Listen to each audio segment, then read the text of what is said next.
Hello friends, நான் உங்கள் ராஜிகவின்.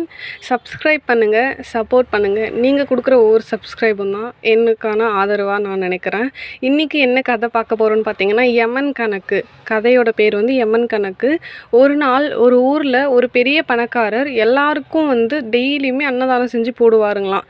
அவர் daily அன்னதானம் செஞ்சு போடுவார். யார் யாருன்னு பார்த்தீங்கன்னா, யார் வேணாலும் போய் சாப்பிட்லாம். ஏழைங்க, கை கால் முடியாதவங்க, வயசானவங்க எல்லாருக்குமே 3 வேளையும் சமையல் செஞ்சு அன்னதானம் போட்டுட்டு இருந்தாருங்களாம். ஒரு நாள் என்ன ஆச்சு, எப்பயுமே சாப்பாடு அந்த காலத்துலலாம் வெளியே தான் செய்வாங்களாம். சாப்பாடு செஞ்சுட்டு இருக்கும்போது என்ன ஆச்சு, ஒரு கழுகு பாம்பை கொத்திட்டு மேலே பறந்து போயிருந்திருக்கு. அந்த பாம்போட விஷம் இவங்க சமைச்சிட்டு இருக்காங்க இல்லைங்களா, அதில் பட்டு அந்த சாப்பாடு முழுக்க விஷமாக மாறிடுது. இதை தெரியாத சமைச்சிட்டு இருக்கவங்க ஃபஸ்ட்டு உட்காந்து 300 பேருக்குமே பரிமாறிடுறாங்க.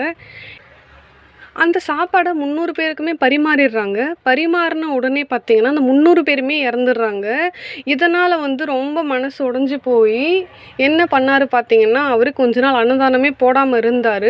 அதுக்கப்புறம் அவரே யோசித்து ஒரு முடிவு பண்ணார். இனிமேல் நம்ம ஃபஸ்ட்டு சாப்பிட்றலாம், நம்ம குடும்பம்லாம் ஃபஸ்ட்டு சாப்பிட்டுட்டு அதுக்கப்புறம் அன்னதானம் போடலான்னு சொல்லிட்டு அன்றைக்கே ஒரு முடிவு பண்ணி அன்னிலேருந்து அவர் தான் ஃபஸ்ட்டு சாப்பிடுவார். அதுக்கப்புறம் தான் எல்லாருக்குமே அன்னதானம் போகும். அதுக்கப்புறம் என்ன ஆச்சுன்னா, இந்த 300 பேர் இறந்துட்டாங்கன்னு சொன்னேன் இல்லைங்களா, அவங்க மேலே யமதர்மர்கிட்ட போகிறாங்க. அவங்க 300 பேருமே தெரியாமல் விஷ சாப்பாடு சாப்பிட்டு இறந்துட்டாங்க. இது பெரிய பாவக்கணக்கு தானே. இந்த பாவக்கணக்கு என்ன பண்ணலான்னு சொல்லிட்டு சித்திரகுப்தன் யமதர்மர்கிட்ட கேட்குறாரு. அவர் கொஞ்சம் பொறுமையாக இரு, நான் சொல்கிறத நீ கொஞ்சம் பொறுமையாக கேளு அப்படின்னு சொல்லிட்டு கொஞ்ச நேரம் அவர் இருக்க சொல்லியிருந்தார். ஒரு நாள் ஒரு 3 பேர் வயசானவங்க இங்கே அந்த வழியாக வந்துட்டு இருந்திருக்காங்க. இங்கே அன்னதானம் பண்ணுவாங்களா, இங்கே சத்திரம் ஏதாச்சும் இருக்கா அப்படின்னு சொல்லிட்டு ஒரு பாட்டிக்கிட்ட கேட்டிருக்காங்க. அந்த பாட்டி அங்கே ரோட்டோரமாக கடை போட்டு வச்சுட்டு இருக்கவங்க. அந்த பாட்டி என்ன சொன்னாங்க, இந்த சைடே போனீங்கன்னா அங்கே ஒருத்தர் தர்ம சத்திரம் வச்சு அன்னதானம் 3 வேளையும் போட்டுட்ருக்காரு, போங்க அப்படின்னு சொன்னாங்க. சரின்னு அவங்களும் போயிட்டாங்க. போனவங்களாம் அந்த பாட்டி மறுபடியும் கூப்பிட்டு, அங்கே போய் சாப்பிட போகிறீங்க, போய் திரும்பி வந்துடுவீங்களா அப்படின்னு சொல்லி கேட்டிருக்காங்க. இவங்களுக்கு உடனே ஏன் இந்த பாட்டி இப்படி நம்மளை திரும்பி வந்துடுவீங்களான்னு கேட்குறாங்க அப்படின்னு சொல்லிட்டு ஒரு மாதிரி யோசிச்சிருக்காங்க. அதுக்கப்புறம் அந்த பாட்டி சொல்லியிருக்காங்க, இதுக்கு முன்னாடி அங்கே போட்ட சாப்பாடை சாப்பிட்டு 300 பேர் இறந்துருக்காங்க, அங்கேயா போய் அன்னதானம் சாப்பிட போகிறீங்க அப்படின்னு சொல்லிட்டு கேட்டிருக்காங்க. அவங்களுக்கு உடனே பக்குன்னு ஆயிட்டுருக்கு.